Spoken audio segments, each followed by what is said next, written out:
Action. There we go. Good evening, one and all. We're live on YouTube. It's Wednesday night. We're here again. This is our match build-up show. So joining me on this evening, uh, coming out of a little bit of a hiatus, been away on holiday, been taking a few weeks off, just chilling out a little bit. But joining me once again, great to have you with us once again, Ben from the Archers Road End, a fantastic Twitter blog. How are you, mate? Good to see you again. I'm good, mate. How are you? You right? Yeah, double busy as always. I mean, last week was double busy for two games weeks as well. Two games last week. Mm. Right, so say hello in the comments. Tell me if you're here. We've got a regular kind of. We have a few regulars every week actually, so I'd love to see you all once again. But let's get stuck in then, Ben. Let's start off then with last week's action. Newcastle United 2, Southampton 1, and we've had a bit of a stinking record at St James's recently, but that kind of continued last weekend. But let's start from the very top, though. It was an unchanged side. It was important to keep consistency once again. Yeah, and that side had served us well over the past couple of games. And I think, in all honesty, as much as we'd love to, we'd love to kind of think otherwise or hope otherwise. Stevens and Bednarek are our best two centre backs, I would say. And that's the best out of a very bad bunch. Midfield wise, I thought that we got it right. We've looked like I think we've got the ball forward a lot quicker since Romeo's come out the side, and I think they made the right decision overall with the starting lineup. Still some question marks over Cedric. I think I would have expected a player who was playing for essentially a move, because he's not going to be signing a new contract, would have turned in better performances. But there you go. I would have made the decision if I was coach, because I don't have the badges or qualifications to maybe go stick with the future and go with Valerie. But maybe Ralph's seen something in training in Cedric that he prefers, and that's fair. And his desire has been left wanting a little bit more actually from Cedric recently.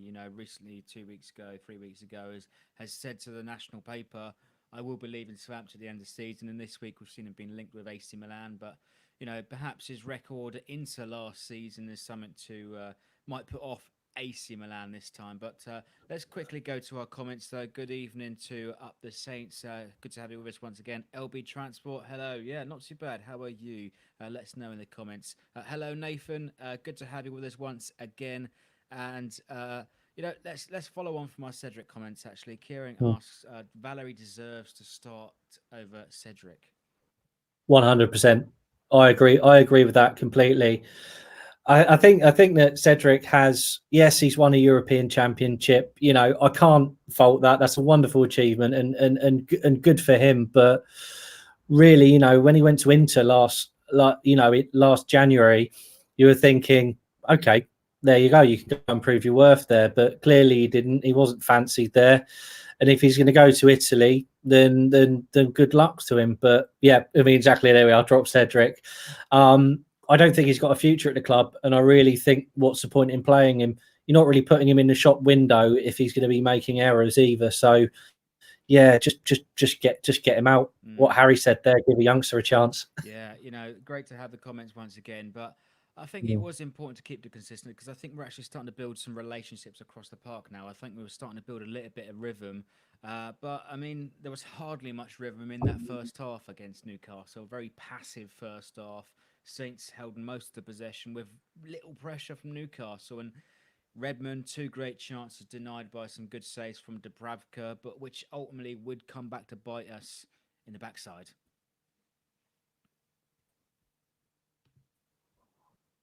And fairly surprised, really, that we can only play in patches of 45, really. And we're not very good when we have possession. Ralph likes to play this pressing style of football when we have possession. I think we kind of tend to run out of ideas a little bit, and hence the staleness starts to kind of creep into our play. I mean, we forced Dubravka into those. Redmond forced Dubravka into those saves, but really, that's where we are at the moment. And those goals, those shots aren't going in. Ingsley seems to be the only person converting at the moment. And indeed, Ings stepped up with his 5th goal of the season, the 5th goal in a row in as many Premier League games. But for all the possession, though, it was we tried to kind of walk it in the back of the net, but it was a long ball down the side of the field, and it beats Ings beats the offside trap, keeps his composure, and to hold off the defender to slot it away, he matches a record set by James Beattie in 2003. So great for Danny Ings to really starting to hit the back of the net regularly. Of course, concerns over his fitness at the beginning of the season. Some people may even suggest he could be in for a recall if he keeps up that recall to the England squad if he keeps up this form. But I think it's probably best if we keep him away from the England setup. Well, yeah, I think that his stats though are speaking for themselves. I don't like to get kind of quite, too much of a stato about this, but 15 shot. He's had 15 shots on target this season. He scored 9 goals. That's top 6 form for a striker. That's absolutely fantastic, and that's something that we knew that we were getting with Ingsy, because he was exceptional. He was exceptional at Burnley. Really lifted them, helped to lift them to the Premier League. Didn't do quite so well at Liverpool, but wasn't really helped with injuries.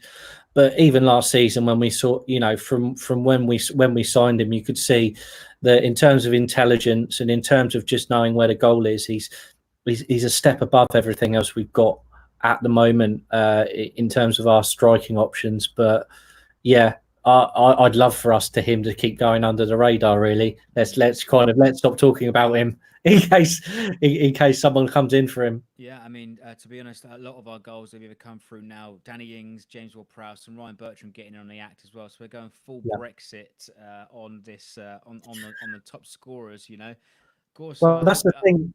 Yeah, sorry, that's the thing as well. One thing I want to say about James Ward-Prowse is that he's had a hard time from fans this season. But when you look at the fact that he's been scoring goals and assisting, I'm not really sure what else he can do to win fans over. I know he's not dynamic and he's not the quickest player, but his delivery and in terms of what he's been doing with kind of chipping in with goals and assists has been, and creating chances has been excellent. So I really don't know what the issue is with him. I just think it's maybe because he's not quite quick enough. He doesn't quite have enough skill on the ball. Yeah, I mean, a lot of criticism come towards James Ward-Prowse over the last couple of weeks, and then suddenly he puts that goal in and wins us the game. So apparently BBC gave him the man of the match for the Watford game, I should say. But lots of love for Danny Ings in the comments. Nathan, he's one of our own, absolutely. Yep. Joe, your comments just lost us. There is. Wish Shay Adams could get another chance. Would love to see him scoring goals alongside Danny Ings. He's not had a sniff recently. Shay Adams scored a lot in pre-season, but there's not much to base it upon. Yeah, I'd like to see more of Shay, but I think really at this moment in time, looking at when we, looking at the wins, the win we had against Norwich, Shane Long linked up really well with Ingsy up there, and I think that he has a little bit more. He's a little bit more savvy, and he forces a few more mistakes out of defenders than maybe kind of showing what Shane doesn't have in terms of kind of finishing. He has in terms of he's a great player for disrupting backlog areas. So I would stick with Longy for now, but definitely give Shay a bit more game time towards the end. But we've got an FA Cup game coming up against Huddersfield, so I think that's actually a golden opportunity for him to stake his claim. I think absolutely, and we're having a bit of trouble with your signal, actual Ben. This is turning into a bit of a bootleg Bruce Lee DVD at the moment, but we'll stick. Sorry, we'll stick through it. But lots of love once again in the comments. Ings deserves an England call up from Kieran. And actually, a worrying comment actually from Nathan here. If Ings gets injured, we're in the deep. I think we've become a little bit over reliant on Danny Ings at the moment. Where's the other comment I want to put on screen here from Harry? We need players to convert the goals. It can't just be Ings. We need more clinical players to score, and that's what ultimately has been our downfall recently. We've got plenty of chance on the ball, but we haven't been clinical enough and putting those opportunities away recently. Mm. Yeah. Unfortunately, those clinical players cost money, don't they? Mm. And do we have that money? When you look at Newcastle in particular, they signed Joe Linton for 40 million. Our record signing is still, still Carrillo at 19, Mm. and he didn't really set the ball. He didn't really set the world alight. So yeah, we do need more clinical finishers. But then if we have clinical finishers, if they're clinical finishers out there, we need to actually spend money to get them. But yeah, if Danny gets injured, we are in huge trouble, I I would would say. agree. So I think we need to try and get Che, just trying to get something in the back of the net. And Mm, Harry says Ings has scored 50% of our goals. Ward-Prowse has. Samuel says Ward-Prowse has the skill, but he's not consistent. If we lose, we're in trouble, just like you just said, Ben. Actually, Adams is low in confidence, and Nathan adds to that. He should play in the FA Cup yeah, against Huddersfield in a couple of weeks' chance. And again, Andrew here with a chance for him to play in the cup. Right, moving on then in the Newcastle game. Then, of course. We knew it was coming. It was a bit of an inevitable, really. Andy Carroll was eventually introduced, and he changed the game. It was almost the anti kind of football approach, and Ralph apparently was groaning about this in the post match interviews that they used the anti football kind of approach, just hitting long balls up to Carroll, but he was tasked to get amongst it. And of course, we struggle against big, bullish kind of centre forwards that are 6 foot 6, 7, etc. But we failed to get the ball away properly, though, from a Shelby free kick, and it's Carroll's cross that finds the taker, and it was an unchallenged header, which Shelby equalises for Newcastle. yeah, and then we all know where it goes from there. It We're so weak Mm. in whenever it comes to defending set pieces or kind of or even in open play. Our backline are just weak. We're fragile mentally and positionally. We work in a zonal system. I'm not going to kind of knock the zonal system because I think it works. I just think the players that we have um, at some time, especially as the game draws on, I think their anxiety kind of clouds their mental competence when it comes to actually being able to work effectively. So much so that when you get a kind of team like Newcastle equalising, you know what's going to happen, don't you? We just kind of fall. We just collapse like a house of cards, really. You took the words off the tip of my tongue. I was thinking about House of Cards, and of course Newcastle, they get their tails up, and they've got a good home record, and they haven't been Yeah, beaten since August, since Arsenal's defeat, the Arsenal defeat against Arsenal at the very start of the season. But I think it has to be said both sides were taking more risks as the game developed in the final stages. But ultimately, and I think this is the bottom line, it's another individual error that is culpable for our plight. Longstaff, he tries his luck from about 25 yards. McCarthy parries it away, can't get enough to it. He should be pushing it around the corner or so far away, but there's about 4 Newcastle attackers queuing up to smash it home, and he will be absolutely kicking himself, McCarthy, now. yeah, he will be. But once again, he's the best out. He's the best that we've got, Mm. unfortunately. And I think that really, um, he's he's also suffering from having a very poor defense in front of him. I think that there's just a general lack of confidence. That little triangle, the two centre backs and the keeper, between them, they're just not confident, and I think that they just can't. We can't close out games used to, and yeah, once Newcastle equalised, it was absolutely inevitable. It was almost inevitable. Yeah. Again, you're breaking up on the signal, so we're gonna stick with it, Sorry. hopefully. But I mean, again, I think it comes down to the lack of experience, or for somebody to kind of guide and operate and communicate with the rest of the back line. I think we've tried different combinations in a back three, a back four. I think it seems like he is sticking with Stevens and Jan Bednarek at the moment. Bednarek and Ward Prowse, actually, I think two of those have played almost every single minute so far this season for Ralph Hasenhüttl. And I mean, a question asked here from um, where is it? Harry, again, once again in the comments. Do you think Danso and Stevens would work?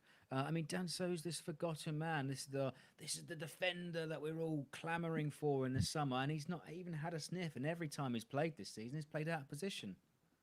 Yeah, I mean, Harry's question, do you think Danso and Stevens would work? I think, I don't know. I haven't seen another Danso playing in his natural position to form that sort of judgment. And then that's the problem, really.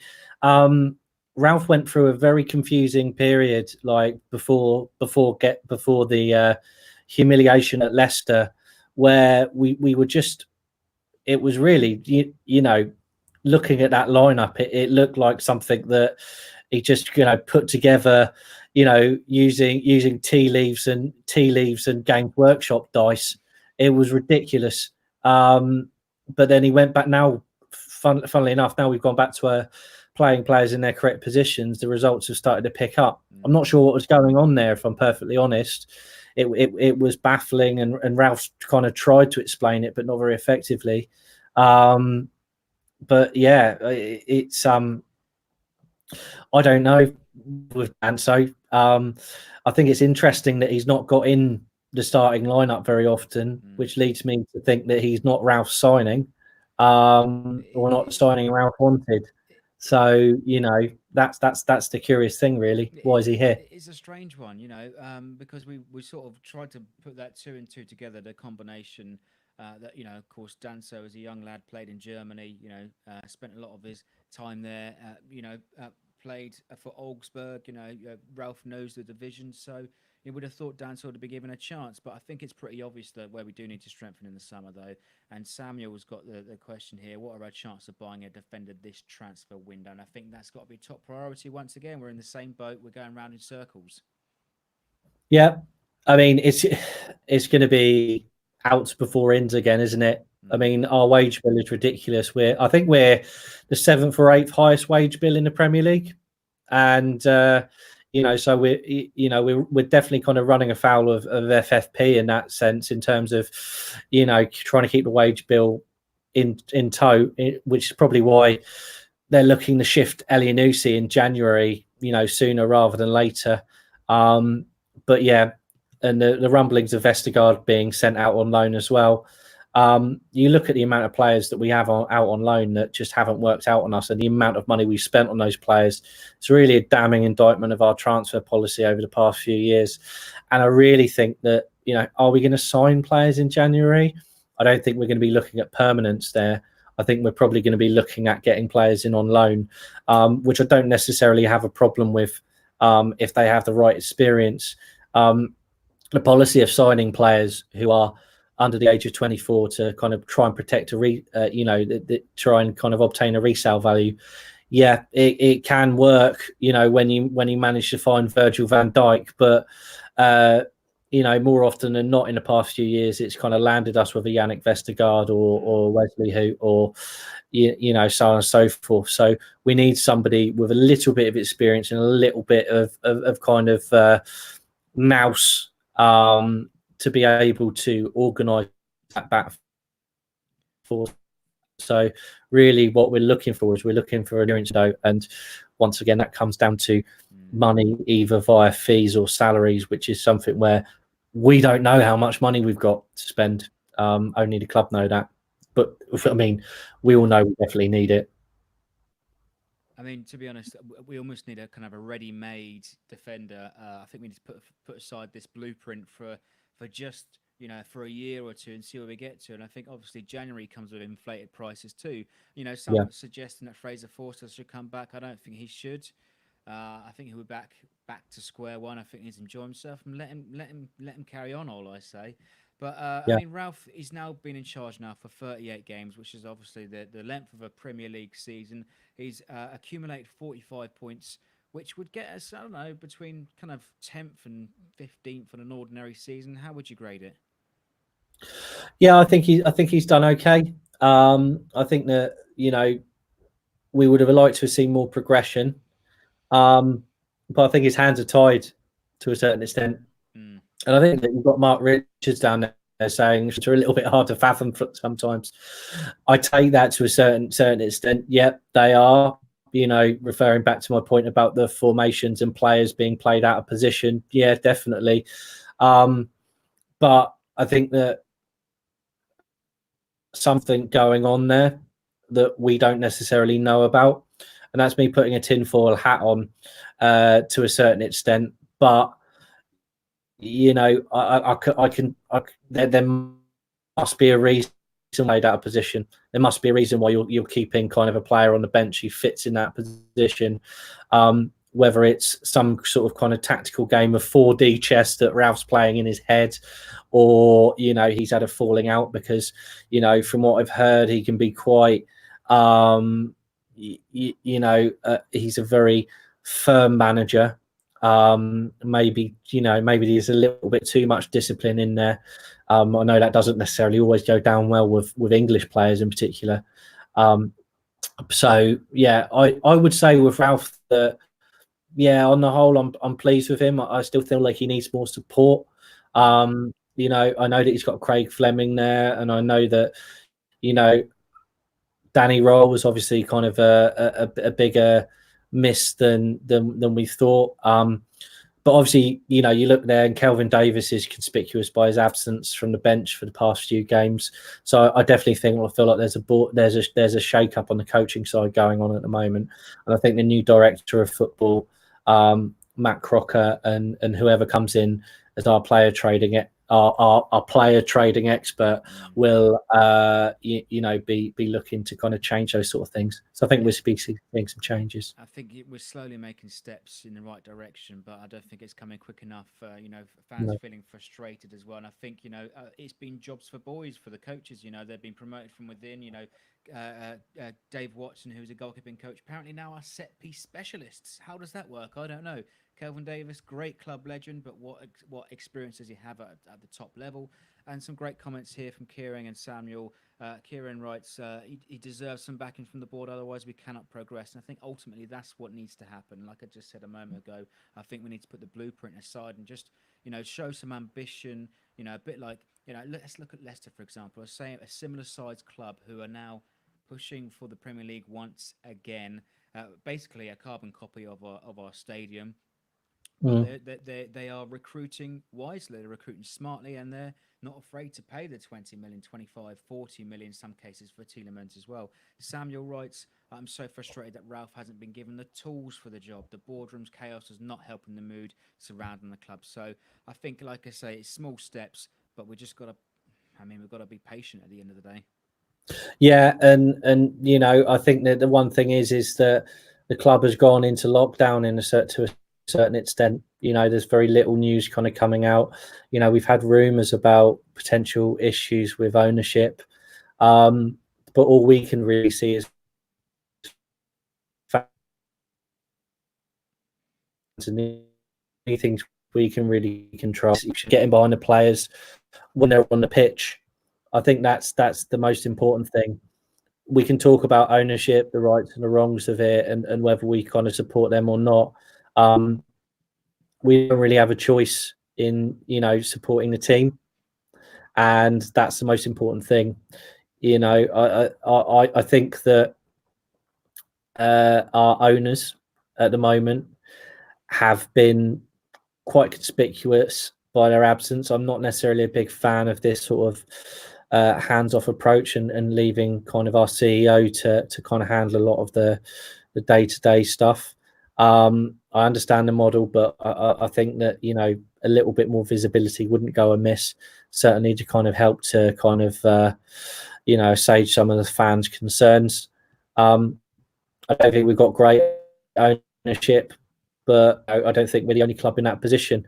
And until someone comes along with probably, 200 plus million to buy us, and it's some kind of like ethically sourced billionaire descends from the clouds, who's willing to pump money in for no return, we're stuck with the owners we have, unfortunately.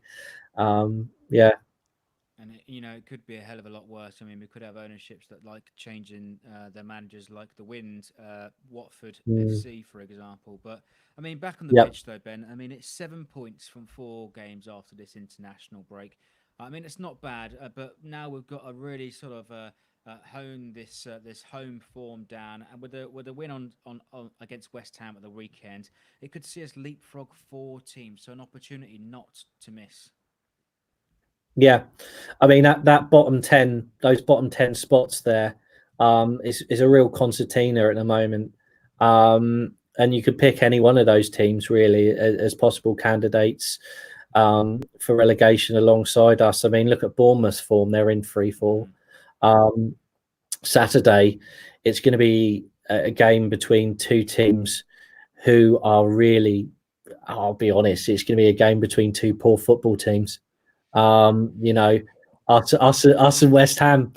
Um, I don't think it's going to be a classic. I don't think it needs to be a classic. I don't think we need a sterling performance. We just need a win.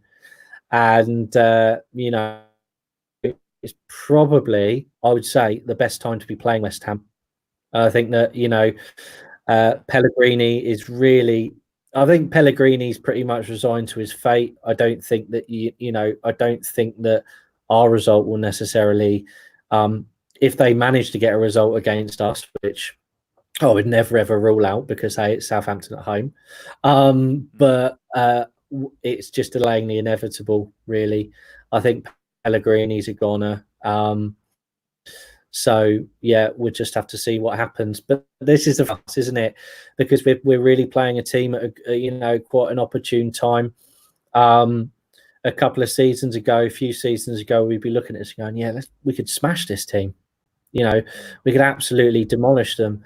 But now we're looking at this and everyone's kind of thinking, yeah, this has got 90th minute noble penalty 2-1 win for West Ham written all over it, hasn't it? So Yeah. yeah, it's not gonna be a fun game. One thing I can say, two dreadful teams, some football may occur, but I'm not Haha. holding my breath. We hope so. I mean, it's a bit like the Watford and Norwich game. I mean, you win by any means Yeah. necessary, and like you say, I think West Ham, in the midst of their own downturn at the moment, 1 win in 10. Pellegrino, huge pressure now on his shoulder. But this is a funny thing starting to become a trend now in the Premier League. Could we see a third manager lose their job after they've immediately played Saints? It'd be fantastic. That would be actually quite. I wouldn't mind that, in terms of some sort of, we were some sort of managerial assassins. The shame of losing to Southampton has cost more than my manager their job this season. Honestly, I sound like I'm really down on things at the moment, and from a footballing perspective, I am. Yeah, I think we've been pretty. I think we've been poor this season. But I do still think that But I will say, I think we've both seen and looked. We had possibly the most difficult start out of all of those teams down there. I'd be surprised if any of the other teams down there would have, possibly picked up the same number of points that we've got against the teams that we had at the start of the season. We're in a slightly easier run now, and we're doing a little bit better. But yeah, I think it's a good time. It's the best time to play West Ham, and fingers crossed, we'll be the ones kind of nicking something, and not the other way around for a change. And I think it is a crucial time again to take points before Christmas. We need to take our chances, beat the teams around us before Christmas, because Boxing Day and beyond, it could be unforgiving. We've got Chelsea, Palace after that at home, so we've got to make sure we nail that home form. Mm. Then we've got Spurs, New Year's Day, Leicester shortly after that. So a lot of difficult fixtures after Christmas. Yeah, it's a race to 40 points. That's it. We've just got to get those points on the board as quickly as possible. and kind of push our way up the table and change, the mindset of some of those players, because some of those players are playing with too much fear at the moment. I think that as fans, we have a part to play in that. I think that sometimes we need to be a bit more patient with the team at home.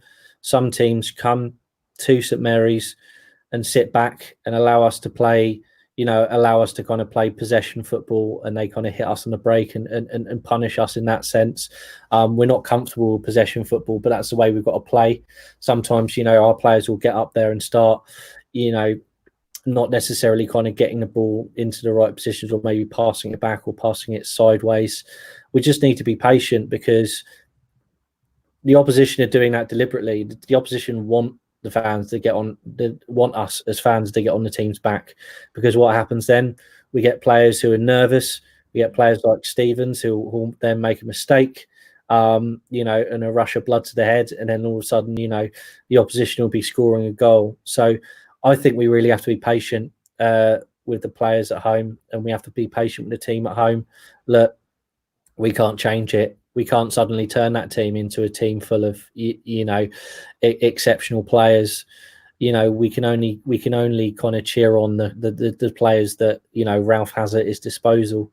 So I think we just have to be patient and just will them on as much as possible. Yeah, they're not as good as players we've had or teams we've had in recent years, but they're our team. Then it's our club. We've just got to get behind them. Absolutely. I think I've got to say to that, the fans have been phenomenal at Mm. time recently. It is a cliche, but they've been the 12th man, and in the Yeah, home games against Watford and Norwich. And I think those sort of two games should set a trend, set a precedent for the rest of the season. If we're 1-0 exactly. down, get behind the team. No, don't. It shouldn't be your natural reaction to go, "Oh, for God's sake, Saints, oh, you're rubbish," etc. This, get behind the team, keep singing as well. I think that ultimately would help us across the line. And I think win by any means at the weekend. And I think I've got to say West Ham also missing some key players. Well, I say missing. I think they're missing in action, because they haven't really Mm. turned up this season. I mean, just after Christmas last year, we had the Felipe Anderson show, scored two on the night just after Christmas. Last few times we've visited the London Stadium, they've had Marco Arnautovic score a couple of passes. He's left them Mm. eventually, so there's no threat from there. And their centre forward, Sebastian Aller, he's hardly hit the back of the net this season either. So, got to take our chances, get behind the team, and I think hopefully that should get us across the line at the weekend.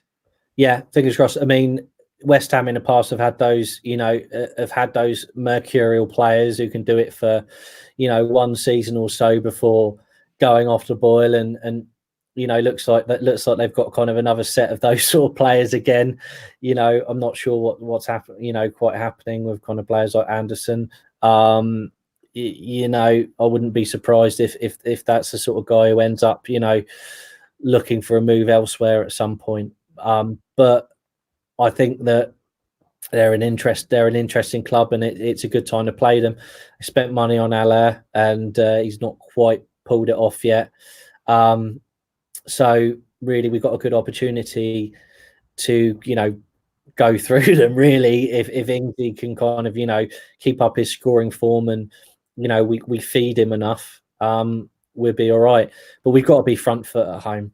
That's Yeah. it. We've got to be dynamic, and also as well, we've got to not think about possession quite so much at home. I think that I often think that we play our better football when we play football a lot better when we've got less possession. I Mm. think give these players as little of the ball as possible, and use the dynamism that we potentially got on the wings to try and hit teams on the break. Because at the moment we've got teams that come and they just sit at home, sit at St Mary's against us, and it just shows that we kind of we run out of ideas. A great comment from Nathan. We have to win. The whole team could do with the confidence, especially when we've got Chelsea and Tottenham coming up. Right, let's try and wrap this up then, Ben. So let's fire through some lineups as well. Get your comments in before we sign off. So send us your score predictions and your predicted lineups, or people you want to emerge from that tunnel at the weekend. But unchanged against Newcastle, what would you do against West Ham? Yeah, I'd go the same, except for maybe I'll put Valerie in over Cedric. I think that we need I think Romeo's a great option to bring in when we've got our kind of backs against the wall. I just don't think that he's the sort of player that we need. Sorry, Samuel. I just don't think that he's the sort of player that we need to be playing from the start when we need to win a game. Because I don't think that he looks forward enough. I think that we need someone who can be in there and kind of spoil where necessary. I think Pierre can do that to a certain extent. But then we need someone once they get the ball to have ideas and look to get the ball forward, because we're at home. We should be playing to dominate at home, and we should be playing to win. So Rom's a great player. Certainly one to bring on when we're holding on to something, but not a starter for me at the moment. No. Yeah. Mark suggests I'd love to see Armstrong back fit as well. I think we haven't seen much of him recently. I think it's because Ralph is sticking with the same team, and Piers comments Long up front playing well. I mean, not obviously he has his critics all the time every year. When's Long going to score? Went for a purple patch last season, so hopefully he can rekindle some of that spirit. Hopefully this weekend, moving on towards the rest of the season. But I think we're starting to build that relationship now with Shane Long and Danny Ings. Long does the busy work, if you like, stretches the play, holds up the ball, releases Danny Ings, gets into the good areas, and hopefully we can see that link up once again. Yeah. Right, we've got plenty of comments coming through now for score predictions. Harry, come on. What is this? 3-0 West Ham. Crikey. I think that'd be a stay of execution for Pellegrino, maybe. But Mark, 2-1 for Saints just for a change. Yeah. Yeah, I go with 2. I'm going with 2-1 for Saints. I think we'll edge it. I think it'll be one of those games where we just we just about edge it and get through. Like I said, result more important than performance. At this stage of the season, we need to just get the points on the board. Like you said before, it kind of gets a little bit less. The fixtures start to become a bit less forgiving. And Kieran made a point there. Yeah, he said like last 3 games he played West Ham and lost 2 of them. Ings double and 1 from Gineppo. Yes, please. Yeah, I'd take that. I'd take that all day long. So yeah, fingers crossed for that. Yeah, as well. Yeah. Giving us a Desmond 2-2. I think to be honest, that wouldn't be such a bad result, but we need to follow that up with a victory against Aston Villa. I think that wouldn't be such a bad return of points after the international break with that kind of sequence of games after that'll be 7 points. We've got 7 points so far, plus a 1. 8 plus another 3 on that would be 11 points. That wouldn't be so bad in the circumstances, and this week is important, just as important as it is next weekend too. Yeah, I mean every game at the moment we just has Harry changed his mind. He's changed his mind. 2-1 Saints. Yep, I'm in full agreement with that one, Harry. Every game's important at the moment, but I think we just need to get those points on the board before the season, before our fixtures start to become less forgiving. I think that we're in a really lucky spell at the moment in terms of fixtures. We need to really make the most of that. January is going to be interesting for us. Very interesting for us. Coming off a packed, and I'm worried really in terms of squad depth. What's going to happen in January, because what happens if one of those starters? What happens if Gineppo gets injured? What happens if Boufal picks up another injury? What happens if we're quite lightweight there? We got Sims to come back in potentially, but I really worry if a couple of these starters pick up some injuries, because I think then we would be in real trouble. Then I think we've got a real paper thin squad. Yeah, indeed. I don't think we have much depth, I think it might be said. No. But I mean, Hassan commented a couple of weeks ago after the fan reactions that front 3-4 of Ings, Gineppo, Boufal, Redmond could worry all sorts of defences. But less of that then. I mean, we've been going on now for over half an hour, and I think about time to blow the final whistle, as they say, the old football cliche. Ben, thanks so much for joining us. Thank you so much. Thanks for having me on again. No problem at all. And thanks for all of your comments as well, joining us this Wednesday evening. Let's hope for another Saints victory. Thanks for watching, and up the Saints.